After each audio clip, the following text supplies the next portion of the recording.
Good morning, students. Today we will continue our second chapter, that is Lost Spring.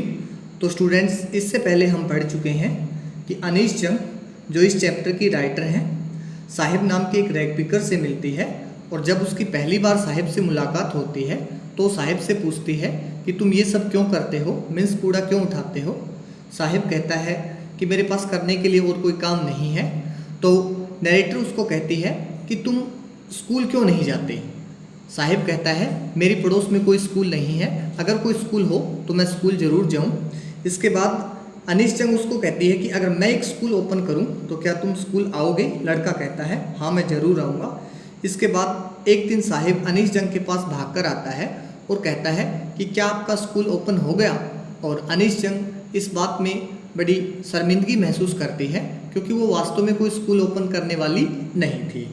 और इसके बाद एक बार फिर से अनीश जंग की साहिब से मुलाकात होती है और वो नंगे पैर होता है और उस जैसे बहुत सारे बच्चे होते हैं जो कि नंगे पैर होते हैं। तो अनीश जंग कहती है कि देश के सुदूर भागों में घूमने के बाद मैंने ये पाया है कि बहुत सारे बच्चे होते हैं जो कि नंगे पैर होते हैं और जब उनसे पूछा जाए कि तुम नंगे पैर क्यों रहते हो तो वो कहते हैं कि ये पैसे की कमी के कारण नहीं है, परंतु नंगे पैर रहना एक तरह से एक ट्रेडिशन है, एक परंपरा है। इस पर अनीश जंग क्या कहते हैं, देखिए। I wonder if this is only an excuse to explain away a perpetual state of poverty. कहती है कि मुझे हैरानी होती है कि क्या ये बात एक न ख़त्म होने वाली गरीबी से बचने का एक बहाना है। परपेचुअल मीन्स होता है नेवर एंडिंग, जो ख़त्म ना हो। पॉवर्टी मीन्स गरीबी। मीन्स जब अनीश जंग बच्चों से पूछती है कि वो नंगे पैर क्यों हैं तो वो कहते हैं कि ये उनकी परंपरा है। तो अनीश जंग कहती है कि मुझे इस बात से हैरानी होती है, क्या ऐसा कहकर वो बच्चे न ख़त्म होने वाली गरीबी से बचने की कोशिश करते हैं, उससे बचने का बहाना करते हैं। नेक्स्ट देखिए, अब डायरेक्टर हमें एक एग्जाम्पल देती है, देखिए। I remember a story a man from Udupi once told me. Anees Jung कहती है कि मुझे एक कहानी याद आती है जो उडुपी के एक आदमी ने मुझे बताई थी। As a young boy he would go to school past an old temple. जब वो एक छोटा लड़का था तो वो मंदिर के पास से होके स्कूल जाता था। मीन्स जब वो स्कूल जाता था तो रास्ते में मंदिर पड़ता था। Where his father was a priest, जहाँ पर उसके पिता एक पुजारी थे, उस मंदिर में पुजारी थे। He would stop briefly at the temple. कुछ पल के लिए वो मंदिर में रुकता and pray for a pair of shoes, और जूतों की एक जोड़ी के लिए भगवान से क्या करता, प्रे करता। 30 years लेटर, 30 साल बाद, आई विजिटेड हिज टाउन, मैंने फिर से उस टाउन की यात्रा की, एंड द टेम्पल, और उस मंदिर में गई। Which was now drowned in the air of desolation. Drowned means डूब जाना, डेजोलेशन मीन्स वीरानी, अकेलापन, जो कि अब वीरानी में डूब चुका था। इन द बैकयार्ड, और मंदिर के पिछले भाग में। Where lived the new priest, जहाँ पर नया पुजारी रहता था।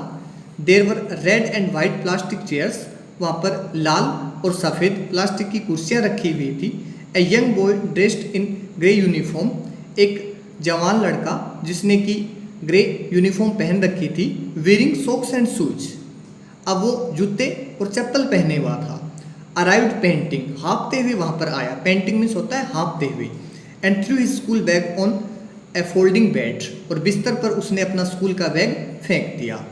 लुकिंग एट द बॉय, लड़के की तरफ देखते हुए। I remember the prayer another boy had made to the goddess when he had finally got a pair of shoes. कहती है कि उस लड़के की तरफ देखते हुए मुझे एक दूसरे बच्चे की प्रार्थना याद आई जो कि देवी से प्रार्थना करता था कि उसे क्या मिल जाए, एक जूतों की जोड़ी प्राप्त हो जाए, और लास्ट में उसे क्या हो गई, वो जूतों की जोड़ी प्राप्त भी हो गई, मिल गई। Let me never lose them, और जब उसे वो जूतों की जोड़ी मिल गई तो वो लड़का भगवान से प्रे करता है, क्या, let me never lose them, कि काश ये जूते मेरे पास से कभी गुम ना हो। The goddess had granted his prayer, और देवी ने उसकी प्रार्थना सुन भी ली, पूरी कर दी। Young boys like the son of the priest now wore shoes, जवान लड़के जैसे पुजारी के बेटे, यानी पुजारी के बेटे जैसे जो दूसरे बच्चे हैं, नाउ वोर शूज, अब वो जूते पहनते हैं। But many others like the rag pickers in my neighbourhood remain shoelace, लेकिन बहुत सारे जैसे कि मेरे पड़ोस में बसने वाले रैग पिकर्स हैं, कूड़ा उठाने वाले हैं, वो आज भी क्या है, शूलेस हैं, मीन्स जूते विहीन हैं। इस कहानी के माध्यम से नरेटर हमें ये बताना चाहती है कि अब स्थिति पूरी तरह से चेंज हो चुकी है। 30 साल पहले जो मंदिर का पुजारी था उसके बेटे के पास पहनने के लिए जूते नहीं थे, लेकिन अब उस बात को 30 साल हो गए हैं तो जो नया पुजारी है उसके बेटे के पास जूते हैं, वो स्कूल भी जाता है। और उस जैसे बच्चों के पास, मीन्स पुजारी का जो बेटा है उस जैसे दूसरे बच्चों के पास अब पहनने के लिए जूते हैं और वो स्कूल भी जाते हैं। लेकिन जो रैग पिकर हैं साहिब जैसे, उनकी स्थिति जस की तस बनी हुई है, उनकी स्थिति में अब भी कोई सुधार नहीं है।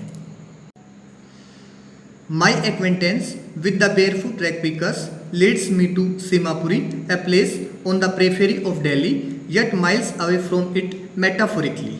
एक्वेंटेंस मीन्स होती है पहचान, और सीमापुरी एक जगह का नाम है। पेरिफेरी मीन्स होता है बॉर्डर, मीन्स सीमा, और मेटाफोरिकली मीन्स होता है प्रतीकात्मक रूप से, लाक्षणिक रूप से।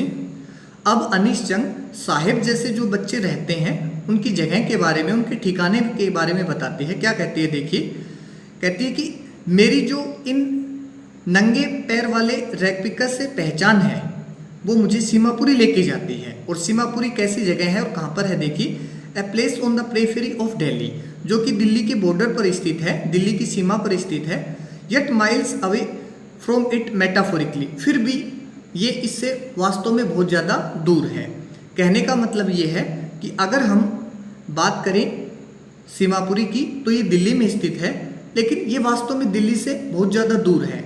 इसमें हमें नरेटर क्या कहना चाहती है देखिए, अगर हम दिल्ली के बारे में सोचते हैं जो अपने देश की राजधानी है, तो हम सोचते हैं कि वहाँ के लोग बड़े एडवांस हैं और बहुत ही ज़्यादा उन लोगों ने उन्नति कर ली है। लेकिन जो सीमापुरी है वहाँ पर ऐसा नहीं है। ये कहने में तो दिल्ली के पास है या दिल्ली में है, लेकिन यहाँ की स्थिति दिल्ली से बिल्कुल डिफरेंट है। देखिए कैसे, those who live here are squatters who came from Bangladesh back in 1971।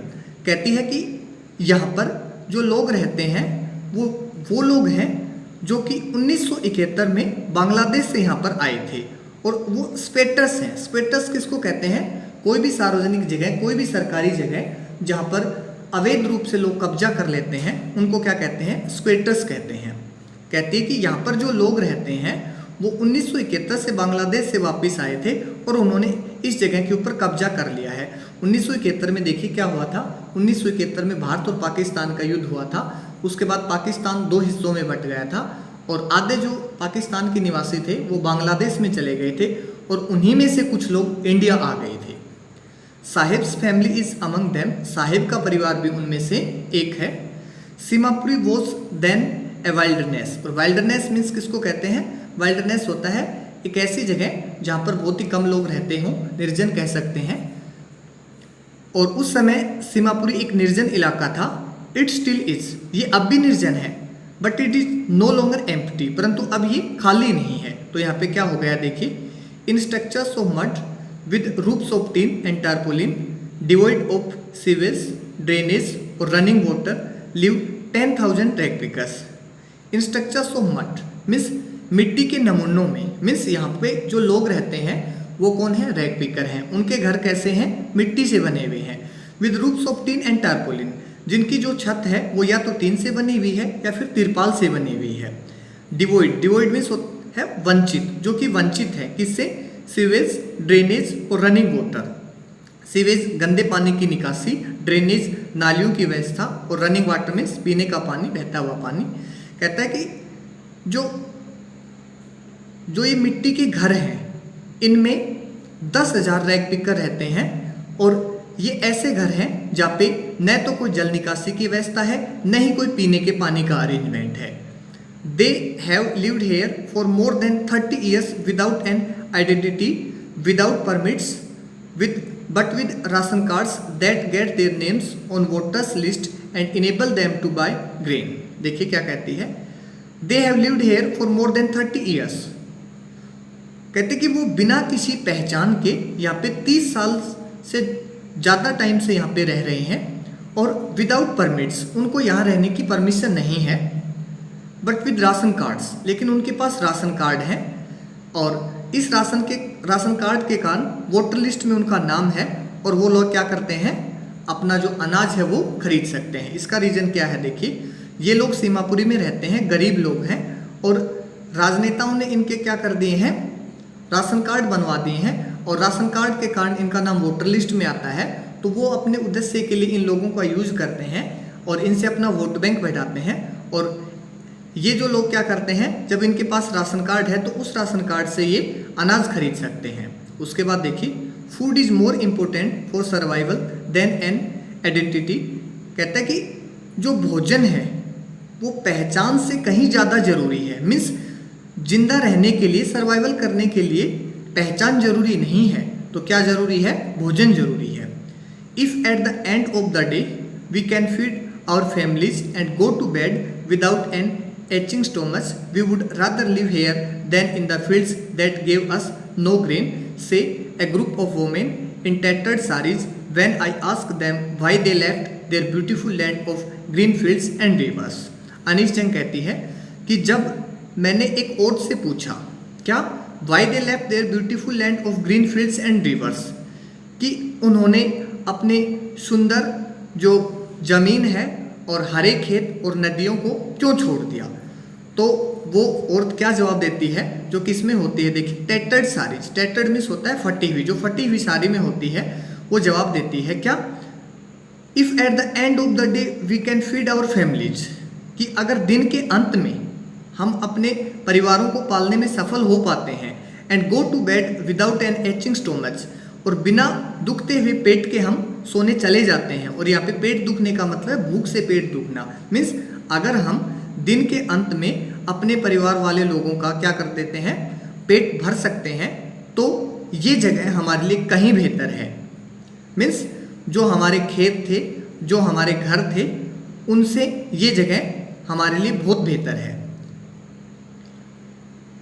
Whenever they find food, wherever they find food, जहाँ कहीं उन्हें भोजन मिलता है, they pitch their tents that become transit homes, जहाँ कहीं उनको भोजन मिलता है वो अपने टेंट गाड़ देते हैं और ये उनके ट्रांजिट होम बन जाते हैं। और ट्रांजिट किसको कहते हैं, अस्थाई, मीन्स जहाँ कहीं इनको लगता है कि भोजन का अरेंजमेंट हो सकता है और यहाँ पे जो कूड़ा है वो ज़्यादा है, वहीं पर ये लोग तिरपाल लगा के अपना अस्थाई घर बना लेते हैं।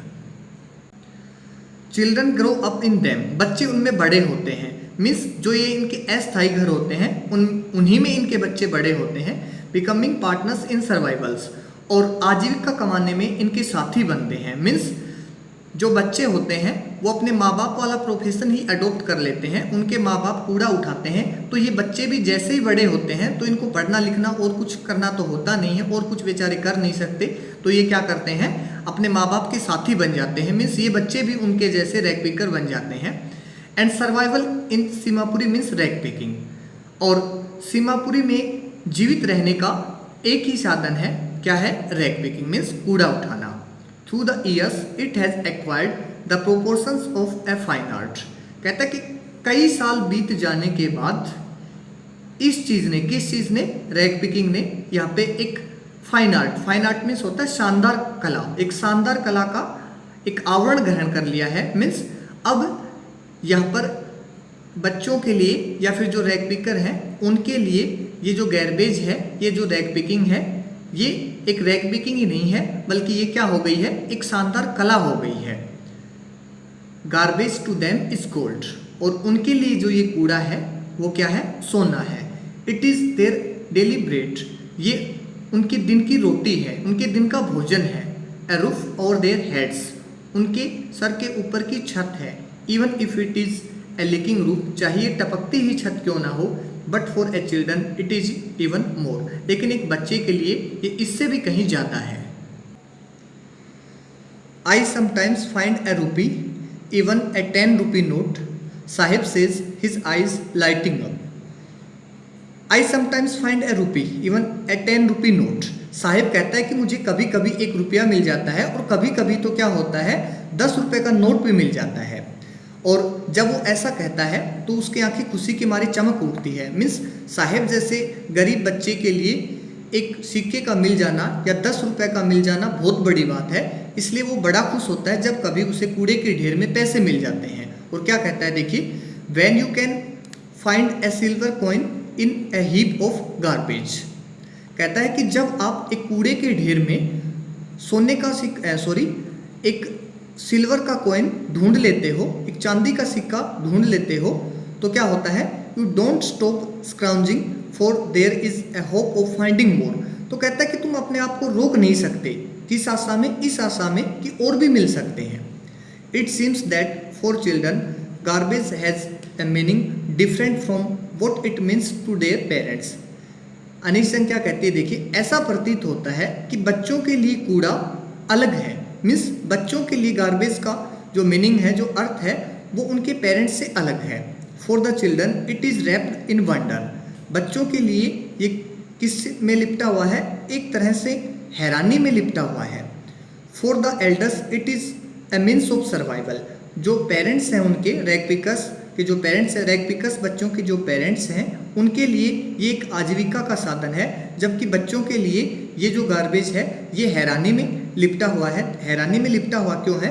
क्योंकि जब बच्चे कूड़े में कुछ ढूंढते हैं तो वहाँ पर उनको काफ़ी सारी चीज़ें मिल जाती हैं और कभी कभी सिक्के या फिर पैसे मिल जाते हैं, तो इस आशा में वो ढूंढते रहते हैं। देखिए स्टूडेंट्स, अब हमें अनीश जंग साहिब की जो इच्छाएं हैं, जो आकांक्षाएं हैं, उनके बारे में बताती है कि साहिब गरीब जरूर है लेकिन उसकी भी कुछ इच्छाएं हैं, लेकिन गरीबी के कारण वो उन इच्छाओं को पूरा नहीं कर सकता है। देखिए कैसे। One winter morning I see Saheb standing by the fenced gate of the neighbourhood club. कहती है कि एक सर्दी की सुबह पड़ोस के क्लब के बाहर मैंने उसे गेट के पास खड़े हुए देखा, और उस गेट के चारों तरफ क्या लगी हुई थी, फेंस लगी हुई थी, मीन्स तार लगे हुए थे। और साहिब क्या कर रहा था देखिए, watching 2 young man dressed in white playing tennis. और वो 2 लोगों को टेनिस खेलते हुए देख रहा था जो कि सफ़ेद वर्दी में थे, जिन्होंने कि सफ़ेद कपड़े पहन रखे थे। I like the game he hums. और वो धीरे से कहता है कि मुझे ये गेम पसंद है। Content to watch it standing behind the fence. लेकिन वो बाहर से देखकर ही इस गेम को क्या है, कंटेंट है, मीन्स संतुष्ट है। I go inside when no one is around. कहता है कि जब कोई भी अंदर नहीं होता है तो मैं चला जाता हूँ। ही एडमिट्स, वो स्वीकार करता है। The gatekeeper lets me to use the swing. और जो गेट कीपर है वो मुझे झूला यूज़ करने देता है, मीन्स कभी कभी मुझे झूलने देता है। देखिए स्टूडेंट्स, साहिब को टेनिस खेलना पसंद है, लेकिन वो इतना गरीब है कि उस जैसे बच्चों का अंदर जाना भी बहुत ही मुश्किल है। लेकिन जो गेटकीपर होता है वो दयालु व्यक्ति है और कभी कभी साहिब को अंदर जाने देता है। तो साहिब टेनिस खेल तो नहीं सकता है, लेकिन बाहर से जो दूसरे लोग हैं उनको टेनिस खेलते हुए देख के ही संतुष्ट हो जाता है। Saheb too is wearing tennis shoes that look strange over his discoloured shirt and shorts.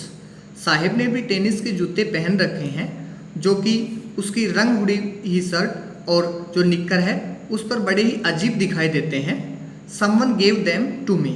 और साहिब क्या कहता है कि किसी ने मुझे ये दिए हैं। He says in the manner of an explanation. वो बताने के ढंग से कहता है कि ये जूते मुझे किसी ने दिए हैं। The fact that they are discarded shoes of some rich boy. जबकि सच्चाई ये है कि ये किसी अमीर बच्चे ने उसे दे दिए थे। किसी अमीर बच्चे की ये डिस्कार्डेड शूज थे, मीन्स डिस्कार्डेड मीन्स छोड़े हुए शूज थे। who perhaps refused to wear them because of a hole in one of them। शायद उस अमीर बच्चे ने इन जूतों को पहनने से मना कर दिया था क्योंकि इन में से एक जूते में एक होल था, एक छेद था। Does not bother him. लेकिन ये बात साहिब को बिल्कुल भी परेशान नहीं करती है। क्यों नहीं करते देखिए। For one who has walked barefoot. एक ऐसा व्यक्ति, एक ऐसा बच्चा जो कि नंगे पैर चलता था। Even shoes with a hole is a dream come true. तो उसके पास जूते आ जाना, भले ही उन जूतों में होल क्यों ना हो, उसके लिए तो ये एक सपने के सच होने जैसा था। But the game he is watching so intently is out of his reach. लेकिन जिस गेम को, जिस खेल को वो इतनी उत्सुकतापूर्वक देख रहा है, इतनी सीरियसली देख रहा है, वो उसकी पहुंच से बहुत ज़्यादा दूर है। नेक्स्ट देखिए, this morning Saheb is on his way to the milk booth. कहता है कि अनीश चंद कहती है कि इस सुबह साहिब को मैंने देखा जब वो कहाँ पे जा रहा था, दूध की दुकान पे जा रहा था। In his hand is a steel canister, और उसके हाथ में एक स्टील से बना हुआ कनस्तर था, एक बर्तन था। I now work in a tea stall down the road, he says pointing in the distance. Pointing means इशारा करते हुए, डिस्टेंस दूर। उसने दूसरी तरफ इशारा करते हुए कहा कि मैं अब टी स्टॉल पे काम करता हूँ, एक चाय की दुकान पे काम करता हूँ। I am paid 800 rupees and all my meals. कहता है कि मुझे 800 रुपये मिलते हैं और इसके साथ साथ खाना दिया जाता है। Does he like the job, I ask. तो मैंने उससे पूछा कि क्या वो जॉब को पसंद करता है। मीन्स अनीश जंग ने साहिब से पूछा कि क्या वो उस जॉब को पसंद करता है कि वो चाय की दुकान पे काम कर रहा है। His face I see has lost the carefree look. तो अनीश जंग कहती है कि मैं देखती हूँ कि उसके चेहरे से जो बेफिक्री का भाव है वो चला गया। मीन्स जो निश्चिंतता का भाव है वो चला गया। जैसे ही अनीश चंग ने साहिब से प्रश्न किया कि क्या वो अपनी नई जॉब को पसंद करता है, तो साहिब के चेहरे से बेफिक्री का भाव गायब हो जाता है। The steel canister seems heavier than the plastic bags he would carry so lightly over his shoulder. देखिए, कहती कि जो स्टील का बर्तन है वो उस प्लास्टिक बैग से बहुत भारी नजर आता है, जो कि वो कंधे पर उठाकर चलता था। मीन्स प्लास्टिक बैग के अंदर वो कूड़ा उठाता था और इस बर्तन के अंदर वो दूध लाता है। तो क्या वास्तव में ये जो बर्तन है वो प्लास्टिक के बैग से ज़्यादा भारी था? वास्तव में ऐसा नहीं है, लेकिन ऐसा क्यों था देखिए नेक्स्ट लाइन्स में। The bag was his, bag उसका खुद का था। The canister belongs to the man who owns the tea shop, लेकिन बर्तन चाय की दुकान के मालिक का था। Saheb is no longer his own master, Saheb अब खुद की मर्जी का मालिक नहीं रहा। इसका मतलब ये हुआ कि जो बैग वो उठाता था, मीन्स जिस बैग में वो कूड़ा डालता था, वो उसका खुद का था, वो काम उसके खुद का था, वो अपनी मन मर्जी से काम करता था। लेकिन अब वो अपनी मन मर्जी के मुताबिक काम नहीं कर सकता, क्योंकि अब वो उस दुकानदार के कहने के अनुसार काम करता है।